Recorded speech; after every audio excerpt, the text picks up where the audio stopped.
Di sebuah kota kecil yang selalu diselimuti kabut pagi, suara mesin kecil sering memecah kesunyian lebih awal dari ayam berkokok. Itulah suara yang selalu diasosiasikan warga dengan seorang anak kurus berkulit kecoklatan bernama Veda Ega.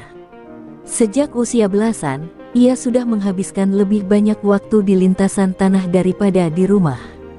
Bukan karena ia ingin terlihat hebat, tetapi karena setiap kali motor bergerak, ia merasa ada sesuatu di dalam dirinya yang hidup, sesuatu yang tidak pernah ia temukan di tempat lain. Lintasan yang ia gunakan bukanlah sirkuit profesional.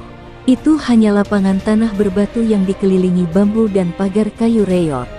Namun bagi Veda, itulah dunia yang membesarkan nyalinya.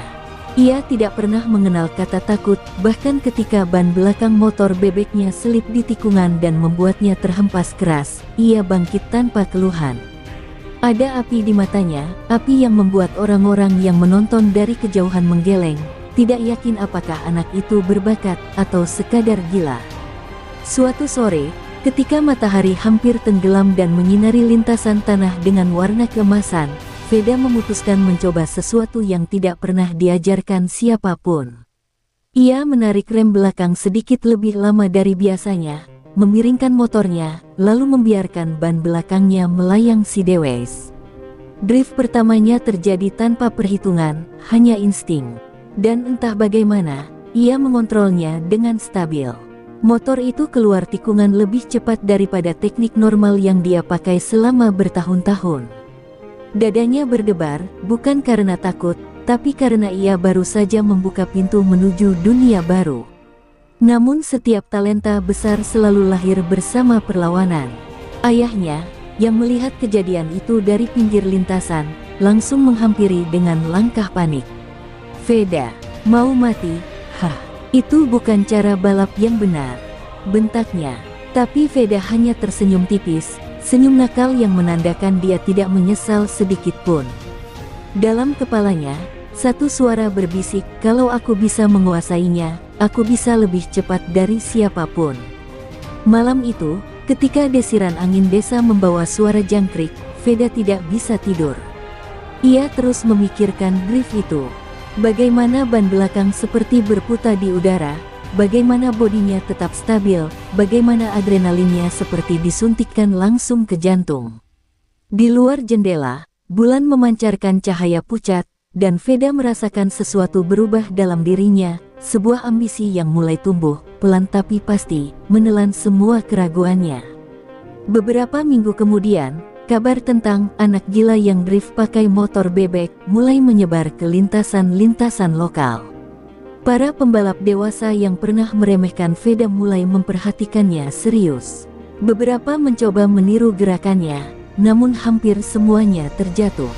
Hanya Veda yang bisa mengendalikan teknik itu, seolah itu bukan teknik, melainkan bagian dari tubuhnya.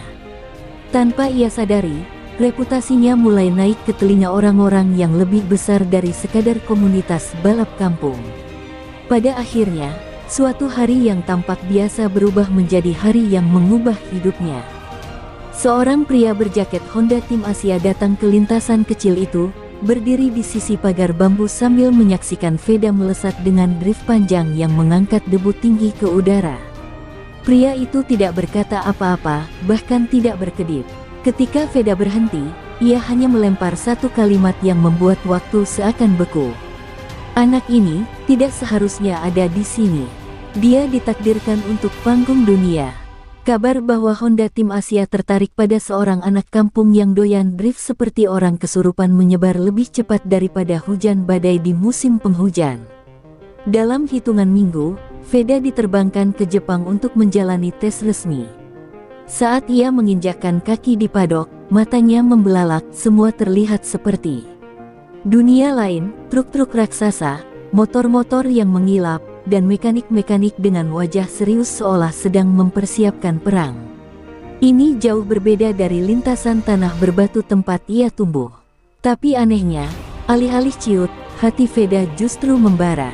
Inilah panggung yang ditakdirkan untuknya. Para pembalap muda lain memandang Veda seolah ia alien. Bagaimana mungkin seorang anak Asia Tenggara yang bahkan tidak memiliki fasilitas latihan modern bisa berada di sini? Beberapa tersenyum sinis, beberapa saling berbisik sambil melirik. Veda menyadari semua tatapan itu, tapi ia membalasnya dengan satu hal yang selalu ia punya, tatapan tajam penuh keyakinan, seperti seseorang yang tahu ia tidak datang untuk belajar, tetapi untuk mengguncang. Tak membutuhkan waktu lama sebelum analis Eropa mendekat. Mereka melihat nama Veda Ega di daftar tes dan langsung mengangkat alis. Rider dari Indonesia. Lintasan apa yang dia pakai latihan? Jalanan kampung. Salah satu dari mereka mengejek. Rekannya tertawa kecil, seolah Veda hanyalah cerita lucu, bukan ancaman. Veda mendengarnya, tapi ia memilih diam. Ia tahu, di dunia balap, jawaban terbaik bukan kata-kata, melainkan waktu putaran. Saat sesi persiapan dimulai, Veda didampingi oleh seorang mekanik senior bernama Sato, pria berambut kelabu dengan sorot mata tajam. Sato tidak banyak bicara, tetapi ia memperhatikan cara Veda memegang throttle, caranya menyentuh motor, bahkan cara ia menoleh ke arah tikungan. Ada sesuatu dalam anak ini yang mengingatkannya pada pembalap-pembalap besar yang dulu ia tangani, pembalap yang tampak tenang dari luar, tetapi menyimpan badai di dalam dada. Kau bukan pemula biasa, gumam Sato pelan. Veda hanya mengangguk, tidak berusaha merendah. Ketika motor itu akhirnya di starter, suara mesin yang halus dan presisi membuat Veda merinding. Ini bukan motor bebek kampungnya. Ini mesin yang dapat mematikan siapapun yang tidak menghormatinya. Namun saat ia duduk di atasnya, tubuhnya langsung menyatu seakan mereka telah berlatih bersama bertahun-tahun. Mekanik yang melihatnya saling bertukar pandang, banyak pembalap muda butuh minggu-minggu adaptasi. Tapi bocah ini, bahkan sebelum motor berjalan, ia sudah seperti bagian dari mesin itu. Veda melintasi jalur pit dengan tatapan fokus, mengabaikan ratusan pasang mata yang mengamati langkahnya. Di panel kaca ruangan telemetri, beberapa analis Eropa berdiri, siap mencatat setiap gerakan rookie Asia yang mereka anggap hanya sensasi murahan. Mereka tidak tahu bahwa dalam beberapa menit lagi, sosok yang mereka remehkan ini akan menghapus seluruh cemoohan mereka dan menggantinya dengan keheningan memalukan. Begitu lampu hijau menyala dan Veda menurunkan throttle, dunia seolah berubah menjadi garis-garis kabur. Angin menamparkan wajahnya, namun ia tidak merasakan takut, justru merasa pulang. Tikungan pertama mendekat, cepat dan tajam. Para pelatih yang menonton dari monitor mengira ia akan mengambil racing line aman seperti rider baru pada umumnya. Tapi Veda, dengan naluri liar yang membesarkan dirinya, memiringkan motor terlalu dalam, lalu membiarkan ban belakangnya bergeser. Drift. Di tikungan pertama, pada detik pertama sebagai pembalap resmi, dan seluruh paddock terdiam seketika. Drift pertama yang dilakukan Veda di tikungan pembuka membuat semua orang di pit seolah kehilangan suara. Para analis telemetri Eropa memandang monitor sambil memicingkan mata, tidak percaya angka yang muncul. Sudut kemiringan motor Veda tercatat lebih ekstrim dari standar Moto3, bahkan terlalu dekat dengan batas jatuh. Namun garis biru pada grafik menunjukkan stabilitas yang tidak seharusnya ada. Ini error, kan? Salah satu teknisi berkata terbata. Rekannya berusaha mengulang data, tapi hasilnya tetap sama. Tidak ada kesalahan. Bocah itu memang melakukan sesuatu yang mustahil. Veda tidak menyadari semua kegemparan itu. Yang ia tahu hanyalah sensasi yang ia rindukan sejak hari terakhir di lintasan tanah kampungnya. Sementara pembalap lain berfokus pada racing line aman, Veda justru bermain dengan gravitasi. Di tikungan cepat, ia masuk terlalu dalam, ban belakangnya melintir beberapa sentimeter, lalu motor itu melesat keluar tikungan seperti anak panah lepas dari busur. Tekniknya bukan sekadar drift, lebih seperti perpaduan insting jalanan dan keberanian bodoh yang entah bagaimana berubah menjadi kecerdasan mekanik alami. Ketika lap pertama selesai, paddock sudah seperti sarang lebah yang diganggu. Para pelatih mulai berkerumun, saling berbicara dalam nada tegang, mencoba memahami apa yang mereka baru saja lihat. Beberapa panik, beberapa kagum, beberapa bahkan takut. Pelatih teknik asal Spanyol, Morales, menggebrak meja. Itu bukan gaya Moto3. Anak itu bisa mati di tikungan berikutnya. Tapi suara Sato terdengar tenang, bahkan terlalu tenang, atau mungkin dia sedang menunjukkan hal yang belum pernah dicoba siapapun. Veda memasuki lap kedua, dan di tikungan ketiga, tikungan cepat yang biasanya hanya ditekuk oleh rider berpengalaman, ia kembali menunjukkan sesuatu yang lebih gila. Ia menahan rem belakang setengah detik lebih lama dari rider manapun, membuat ban belakang mengambang, lalu memindahkan bobot tubuh dengan presisi yang seharusnya tidak mungkin dilakukan oleh pemula. Motor itu melayang dalam drift panjang yang sempurna, nyaris menyentuh batas aspal. Dari pit wall, beberapa pembalap muda menelan ludah. Mereka baru sadar, bocah ini bukan hanya cepat. Ia berani melakukan apa yang mereka takutkan. Ketika sesi latihan berakhir, Veda kembali ke pit dengan napas teratur, seolah apa yang ia lakukan barusan hanyalah pemanasan. Namun begitu ia turun dari motor, suara pelatih Morales langsung meledak, "Kau gila. Itu bukan teknik balap, itu cara mati tercepat." Veda menatapnya dengan wajah datar. Tidak marah, tidak membela diri. Hanya tatapan anak yang tahu bahwa tidak ada yang salah dengan apa yang ia lakukan. Sato berdiri di belakangnya, memberi sinyal pelan agar Veda diam. Konflik itu menggantung di udara, seperti percikan api yang menunggu memicu ledakan. Di sisi lain paddock, para analis Eropa mulai memeriksa ulang data lap demi lap. Mereka tampak frustrasi karena setiap parameter yang mereka pelajari selama bertahun-tahun tidak relevan untuk menganalisis bocah dari Asia Tenggara itu. Driftnya bukan drift sembrono, itu terkontrol, menghasilkan akselerasi keluar tikungan lebih cepat daripada teknik konvensional. Kalau ini bisa direplikasi, gaya balap Eropa akan basi, gumam salah satu analis, wajahnya pucat. Kata-kata itu membuat ruangan hening. Tidak ada yang berani membantah. Sementara itu, Veda berjalan ke belakang pit, menjauh dari keributan. Ia menatap kedua telapak tangannya yang masih gemetar, bukan karena takut, tapi karena rasa puas yang luar biasa. Mesin Jepang tadi memberikan sensasi yang bahkan lintasan tanah kampungnya tidak mampu berikan. Dan jauh di dalam hatinya, ia tahu satu hal, apa yang ia lakukan di trek hari ini bukan sekadar gaya liar anak kampung. Itu awal dari sesuatu yang akan mengubah dunia balap. Ia menatap langit senja dan berbisik lirih. "Aku belum mulai apa-apa." Ketegangan di paddock Honda tim Asia mencapai titik didih setelah sesi latihan pertama. Morales, pelatih teknik asal Spanyol, menghampiri ruang briefing dengan wajah merah padam. Ia melempar helm ke meja hingga beberapa mekanik terkejut.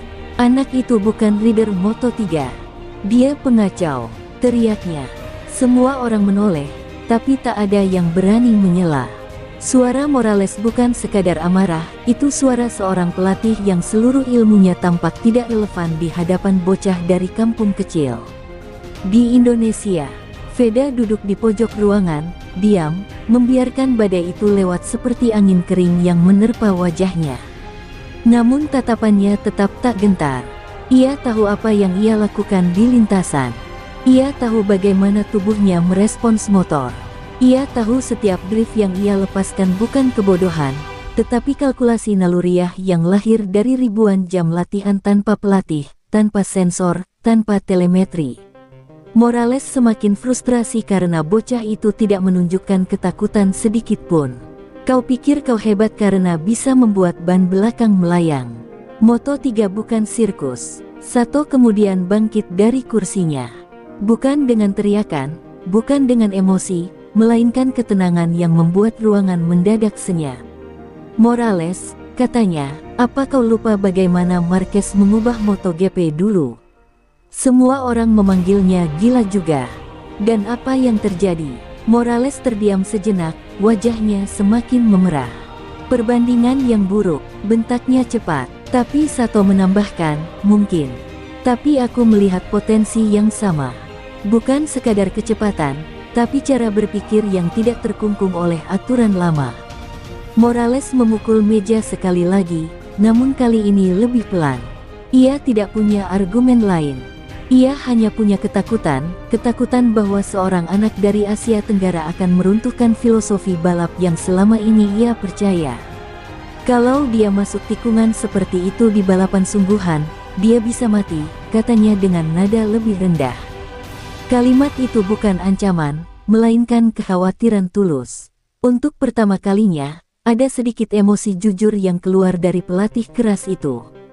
Veda pun berdiri. Suasana ruangan langsung berubah. Aku tahu risikonya, katanya pelan, tetapi tegas. Aku sudah jatuh lebih banyak dari pembalap manapun di sini. Tapi drift itu bukan untuk pamer. Itu satu-satunya cara aku merasa motor berbicara.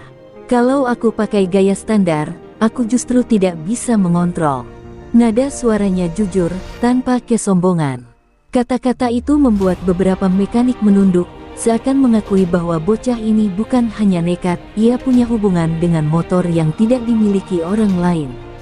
Sato menatap Morales, lalu menatap semua staf. Baik, kita lakukan satu hal, beri dia satu sesi lagi. Kita pantau, kita ukur, kita analisis. Kalau hasilnya menunjukkan bahaya, aku sendiri yang akan menghentikannya. Keputusan itu seperti palu sidang mengetuk. Semua mengangguk meski beberapa melakukannya dengan ragu. Namun satu hal jelas, mereka akan memberi kesempatan pada fenomena liar itu. Ketika Veda keluar dari ruangan itu, ia menarik napas panjang. Udara padok terasa lebih berat dari sebelumnya. Ini bukan sekadar sesi latihan lagi, ini ujian yang akan menentukan apakah ia diterima sebagai atlet Moto3 atau diusir sebagai anak gila. Tapi Veda tidak gentar. Ia menatap motornya yang terparkir tenang dalam bayangan tenda pit, lalu menyentuh tangkinya seakan menyapa sahabat lama. Dalam hati, ia berbisik, sekarang saatnya membuat mereka percaya. Pagi itu langit di sirkuit tampak kelabu, seolah cuaca pun ikut menahan napas menunggu sesuatu yang besar terjadi. Veda berjalan menuju garasi dengan langkah mantap, namun di balik ketenangan itu, jantungnya berdetak keras. FP1 bukan sekadar sesi latihan bebas, ini adalah panggung di mana dunia Moto3, media Eropa, dan seluruh rivalnya akan melihat siapa sebenarnya bocah dari Asia ini. Di balik visornya yang tertutup, mata Veda menyala seperti bara yang siap meledak. Di dalam ruang telemetri, para teknisi bersiap dengan ekspresi tegang. Morales berdiri dengan tangan terlipat, masih terlihat kesal, namun kali ini ada secuil rasa penasaran di wajahnya. Sementara Sato berdiri di samping monitor, tenang seperti seorang samurai tua yang sudah siap menyaksikan duel penting. Kita lihat, katanya pelan. Apakah drift itu hanya keberuntungan? Atau benar-benar sebuah teknik? Begitu motor dinyalakan, dentuman suara mesin Honda itu bergema seperti gong perang. Veda memacu motornya keluar dari pit lane, dan kamera internasional langsung mengarah padanya. Komentator Eropa mengucapkan namanya dengan nada setengah meremehkan, setengah penasaran. Veda Ega, rookie dari Indonesia, mari kita lihat apa yang bisa dilakukan anak ini. Tidak ada yang menyangka bahwa beberapa detik kemudian, suara ruangan komentator akan berubah total. Tikungan pertama mendekat dengan cepat. Pada tingkat FP1, pembalap baru biasanya memilih racing line aman, masuk lebar, potong halus, keluar stabil. Tapi Veda, ia justru melakukan hal yang sama seperti hari sebelumnya, bahkan lebih ekstrim. Ia menahan rem belakang di waktu yang tampaknya mustahil, motor condong begitu dalam hingga footpack hampir menggores aspal. Lalu, ban belakangnya melayang miring, membuat garis hitam tipis memanjang di permukaan trek. Drift terbuka di depan kamera internasional. Komentator Eropa terdiam selama hampir 2 detik, waktu yang terasa seperti keheningan menegangkan. Lalu tiba-tiba terdengar suara terkejut, "Wait, what? Itu drift di Moto3. Siapa mengajarinya?" Suara lain menyahut, "Itu gila." Tapi, tunggu, dia tidak kehilangan kecepatan, dia malah keluar tikungan lebih cepat. Kata-kata itu membuat studio telemetri Eropa kacau. Para analis langsung menunduk, memeriksa ulang grafik mereka yang tiba-tiba menunjukkan sesuatu yang tidak masuk akal, sudut motor ekstrim, slip ban terkontrol, dan kecepatan keluar tikungan yang lebih tinggi dari standar. Sementara itu, Veda merasakan sesuatu yang jauh lebih besar dari sekadar adrenalin. Setiap drift yang ia lakukan, setiap gerakan tubuh yang ia pindahkan, terasa selaras dengan mesin di bawahnya.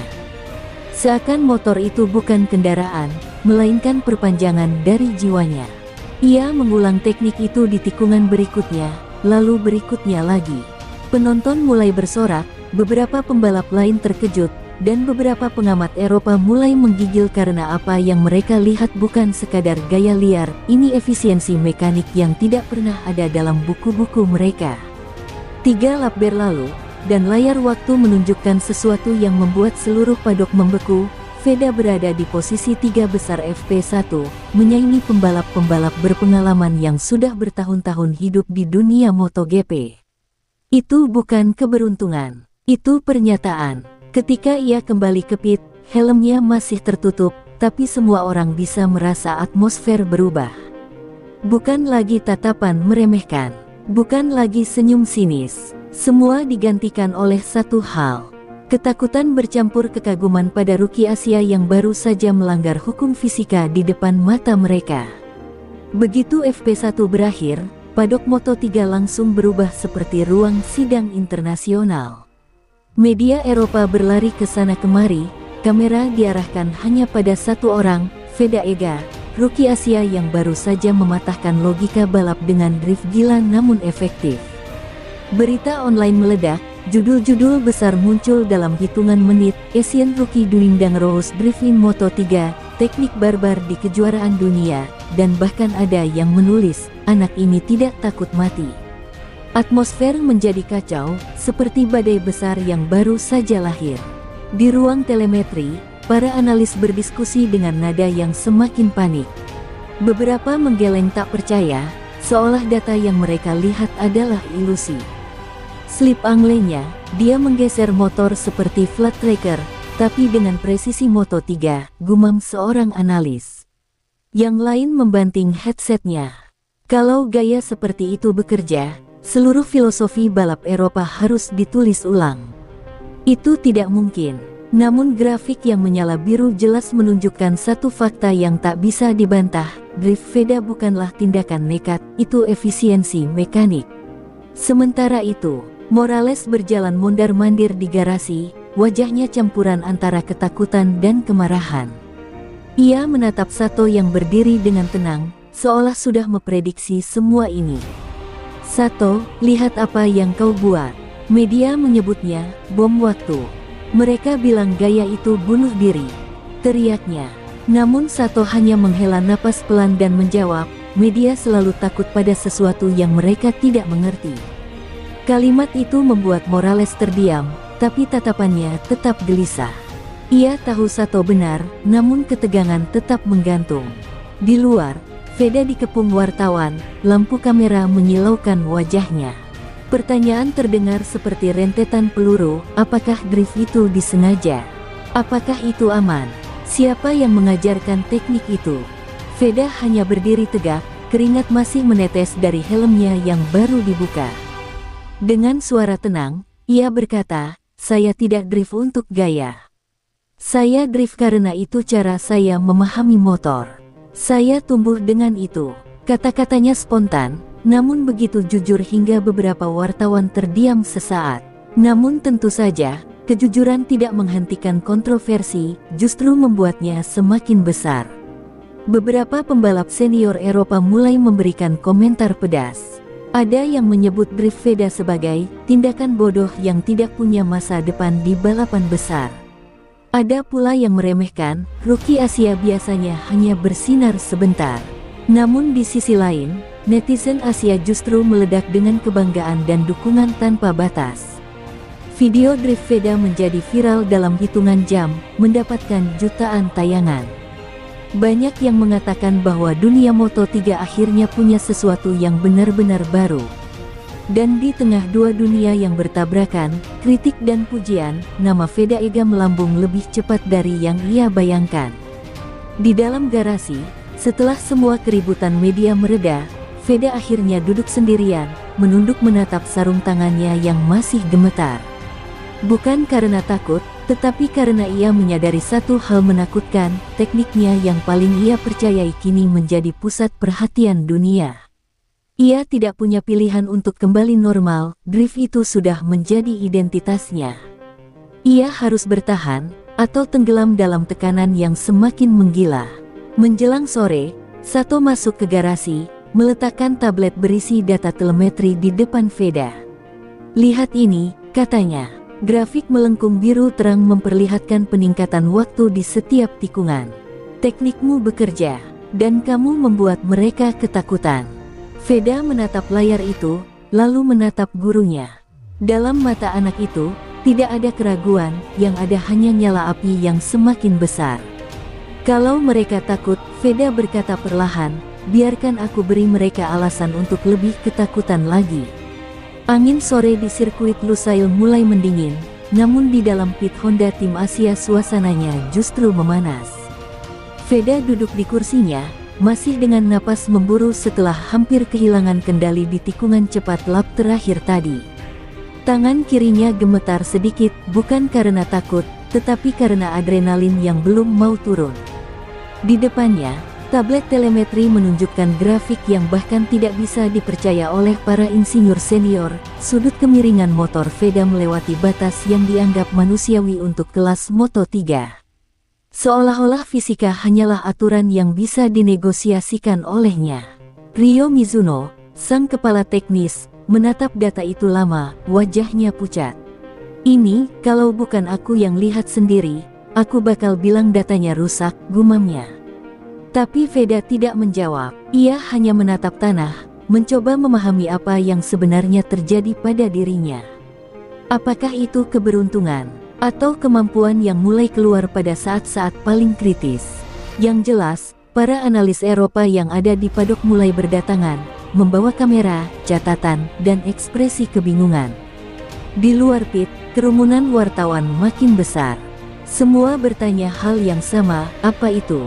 Sengaja? Apakah itu teknik baru? Bagaimana bisa seorang rookie Asia melakukan drift di kecepatan yang bahkan pembalap berpengalaman tak berani coba? Wartawan-wartawan asing saling berbisik, beberapa bahkan menyamakan gaya Veda dengan legenda lama yang dikenal nekat. Tapi tidak ada jawaban yang keluar dari mulut tim. Mereka sendiri belum tahu apa yang baru saja mereka lihat. Ketika Veda akhirnya bangkit dari kursinya, semua orang otomatis menoleh. Ada sesuatu yang berubah dari tatapannya, lebih tajam, lebih gelap, lebih yakin. "Besok aku ulang," katanya pelan namun cukup jelas untuk membuat seluruh ruangan terdiam. Pernyataan itu bagai petir. Mizuno menatapnya dengan campuran kagum dan takut. "Veda, yang tadi itu bukan hal yang bisa diulang. Itu berbahaya. Kita butuh data, kita butuh," Veda memotongnya. "Aku sudah tahu batasnya. Dan aku belum menyentuh batas itu." Kalimat itu membuat beberapa mekanik saling pandang, sebagian bahkan menarik napas dalam. Di dunia Moto3, pembalap yang mengatakan dirinya belum menyentuh batas setelah hampir terjatuh dengan teknik drift ekstrim, itu berarti satu hal, ia bukan hanya pembalap cepat, ia pembalap yang siap menantang logika. Sementara itu, dari kejauhan, seorang analis Eropa yang selama ini meremehkan Veda hanya bisa menggeleng tak percaya. Untuk pertama kalinya, mereka melihat sesuatu yang terasa seperti ancaman nyata terhadap dominasi pembalap barat. Malam pun tiba, tapi padok masih penuh bisik-bisik tentang satu nama, Veda Ega Pratama. Beberapa tim top bahkan mengirim orang untuk mengamati dari jauh, mencoba memahami teknik misterius yang dipamerkan Veda tadi. Namun tak ada yang benar-benar tahu bahwa Veda sendiri tidak sedang memikirkan drift itu. Ia memikirkan sesuatu yang lebih besar, beban dari harapan Indonesia, tekanan menjadi simbol kebangkitan Asia, dan rasa takut yang tak pernah ia akui, takut mengecewakan. Semua itu bercampur menjadi satu api yang membuatnya berani mengambil risiko dalam skala yang tidak dilakukan rookie manapun. Di kamar hotelnya malam itu, Veda akhirnya menutup mata. Namun sebelum tidur, ia memegang helmetnya erat-erat dan berbisik, "Besok, kita buat mereka diam." Kata-kata itu bukan ancaman, bukan pula janji. Itu tekad. Dan ketika seorang pembalap dengan nyali setebal baja mengucapkan tekad seperti itu, dunia balap biasanya berubah selamanya. Subuh di Lusail terasa seperti jeda yang terlalu hening sebelum sesuatu yang besar pecah. Langit masih gelap ketika Veda berjalan sendirian menuju padok, helm ditenteng di tangan, napasnya keluar seperti asap tipis. Ia bahkan belum sarapan, namun langkahnya tegap, mantap, seolah tubuhnya dipandu oleh satu tujuan yang tak bisa ditawar, membuktikan bahwa apa yang terjadi kemarin bukan kebetulan. Di balik gerbang padok, kamera-kamera sudah siap, menunggu sosok rookie Asia yang membuat Eropa tak bisa tidur. Begitu ia melangkah masuk, semua mata menoleh. Para mekanik dari tim lain, pembalap dengan reputasi besar, analis yang selama ini hanya menganggap pembalap Asia sebagai figuran, semua menatap dengan ekspresi yang sulit dijelaskan. Campuran waspada, hormat, dan rasa ingin tahu yang hampir menyerupai ketakutan. Veda tidak memedulikan itu. Ia hanya menatap motornya, si mesin kecil liar yang kemarin hampir membunuhnya, atau justru menyelamatkannya. Ryo Mizuno berdiri menunggunya. Wajahnya tampak lebih tua dari semalam akibat kurang tidur. "Aku analisis ulang datanya," katanya sambil mengusap wajah. "Drift kemarin bukan hanya ekstrim. Itu melampaui batas struktural sasis motor. 1 derajat miring lagi, dan kamu pasti terjatuh." Veda menatapnya tenang, seolah menerima fakta itu tanpa gentar. "Tapi aku tidak jatuh," jawabnya pelan namun tajam. "Berarti aku bisa melakukannya lagi, lebih bersih." Ucapan itu membuat Mizuno menegang. "Itu bukan tentang bisa atau tidak, Veda. Ini soal nyawa. Kamu bukan robot yang bisa ulang data dengan presisi yang sama. Kamu manusia." Veda tersenyum samar, sebuah senyum yang tidak meyakinkan siapapun, bahkan dirinya sendiri. "Aku justru ingin membuktikan bahwa manusia bisa melakukan apa yang mereka kira mustahil." Mizuno menunduk, menyerah pada ambisi tanpa batas itu. Ia tahu, hari ini tidak ada yang bisa menghentikan pemuda ini. Menjelang latihan bebas dimulai, suasana padok berubah seperti arena perang. Para kru berlarian, suara mesin memekik, dan dari speaker utama terdengar pengumuman pembalap akan segera masuk lintasan. Namun di antara semua hiruk-pikuk itu, ada yang berbeda. Tim-tim Eropa menempatkan kameramen khusus mengarah pada Veda, seperti sedang mengamati fenomena alam langka yang bisa mengubah peta sejarah Moto3. Mereka ingin tahu apakah drift gila itu sekadar keajaiban, atau awal dari era baru. Veda duduk di atas motornya, memejamkan mata, merasakan setiap getaran mesin melalui telapak tangannya. Dalam bayangan, ia melihat ulang kejadian kemarin, momen ketika ban belakang nyaris hilang traksi, suara angin yang mencambuk keras, dan tatapan semua orang yang mengira ia akan terjatuh. Tapi ia tidak, ia melayang, ia menguasai, dan sekarang ia ingin dunia mengerti bahwa itu bukan keberuntungan. Itu teknik yang akan dikenal dunia sebagai drift Asia. Dan ketika lampu pit lane akhirnya berubah hijau, Veda membuka mata. Tatapannya kosong, namun penuh api. Ia menurunkan visor helmnya perlahan, gerakan kecil yang membuat seluruh padok menahan napas. Lalu, tanpa ragu sedikit pun, ia memutar throttle dan meluncur keluar. Hari ini bukan sekadar latihan. Ini adalah deklarasi. Dan bagi Eropa yang selama puluhan tahun menjadi pusat kekuatan balap, sesuatu yang mengancam dominasi mereka baru saja bangkit dari tim kecil di pojok padok bernama Veda Ega Pratama.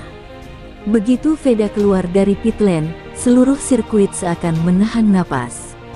Cahaya pagi memantul pada permukaan aspal Lusail yang masih dingin, menciptakan kilau keperakan yang menegaskan betapa licinnya trek itu. Namun Veda tidak menurunkan ritme. Dari tikungan pertama, Ia langsung memaksa motornya masuk lebih dalam, lebih agresif, seperti sengaja menantang batas yang bahkan pembalap berpengalaman tak berani sentuh. Dari pit wall, para analis Eropa mulai mendekatkan kamera mereka, berharap menangkap momen ketika rookie gila ini akhirnya kehilangan akal dan jatuh. Tapi itu tidak terjadi. Di tikungan panjang 11, tempat kejadian kemarin yang hampir menjadi tragedi, Veda justru mempercepat masukannya.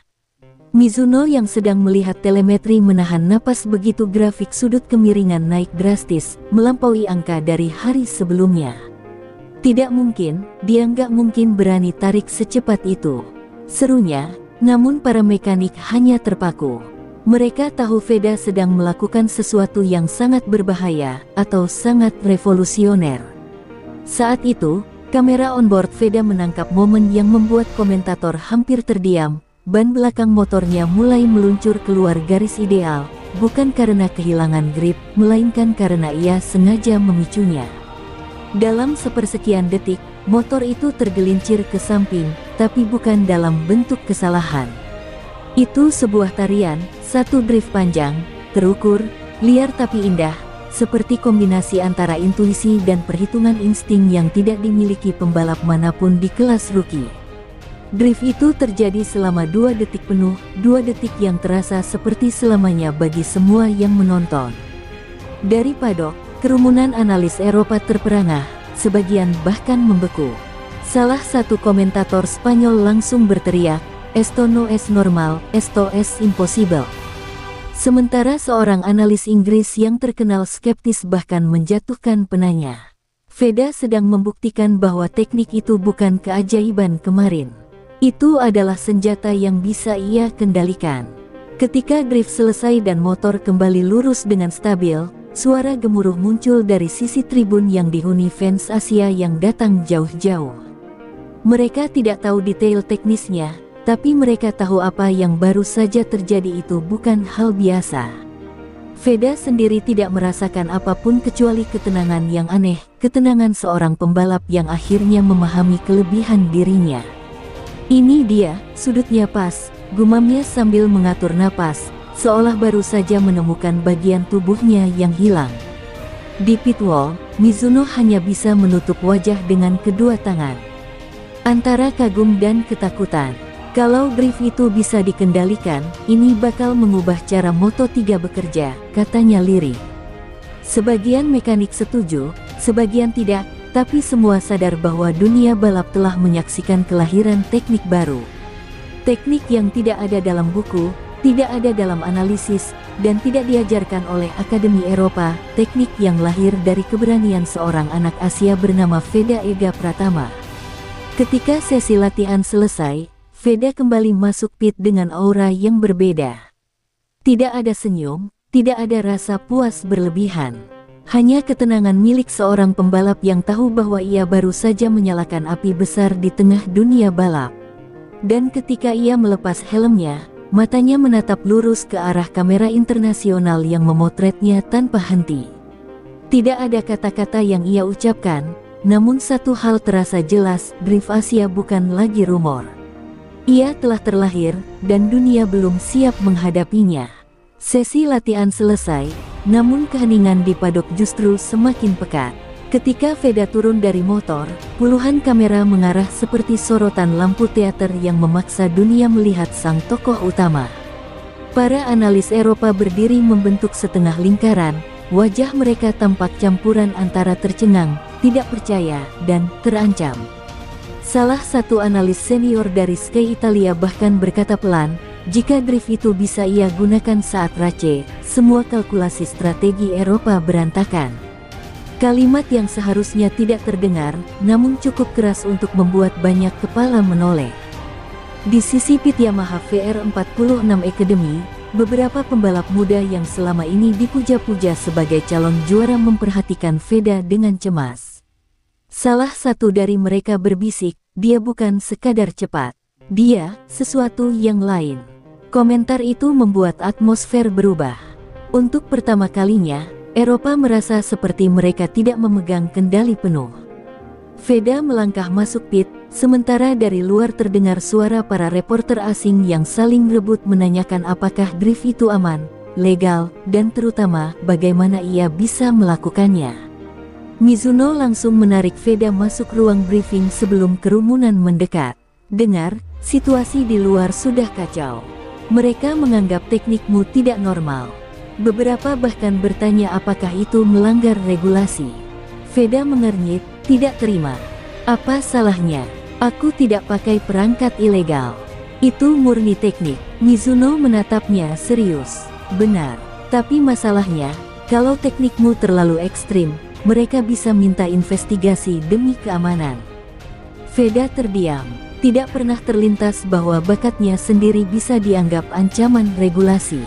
Di luar ruangan, wartawan-wartawan asing makin bising. Mereka membawa grafik, angle video slow motion, dan komentar teknis yang belum tentu benar. Namun satu hal jelas, drift Asia mendominasi pemberitaan lebih besar dari top speed pembalap Eropa manapun hari itu. Rookie Asia menciptakan teknik tak terdefinisi, tulis seorang jurnalis Jerman. Sirkuit tak siap dengan drift liar ini, tulis media Prancis. Dan puncaknya, media Inggris merilis artikel kilat, The Asian Anomaly. Sebuah istilah yang membuat banyak mekanik Indonesia naik darah. Sementara itu, persiapan menuju sesi kualifikasi semakin dekat. Namun suasana mental Veda berbeda.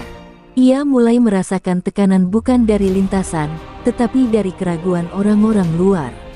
Seakan dunia menunggu ia gagal membuktikan driftnya bukan keberuntungan.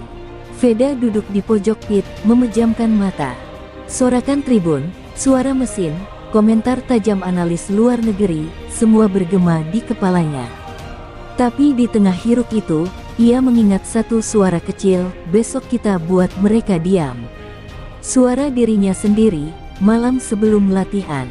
Dan suara itu menyala kembali. Ketika ia membuka mata, tampak ketegasan yang sama seperti bab sebelumnya, namun kini lebih liar, lebih berbahaya. Kalau mereka mau bukti, gumam Veda, aku akan kasih bukti yang tidak bisa dibantah. Sebuah pernyataan yang membuat Mizuno berkeringat dingin. Sebab jika Veda bertekad memberikan bukti di sesi kualifikasi, itu berarti ia siap mengambil risiko yang bisa mengguncang sejarah Moto3. Begitu pengumuman sesi kualifikasi terdengar, suasana padok pecah seperti genderang perang. Dan di tengah seluruh sorotan itu, hanya satu nama yang menjadi fokus dunia, Veda Ega Pratama.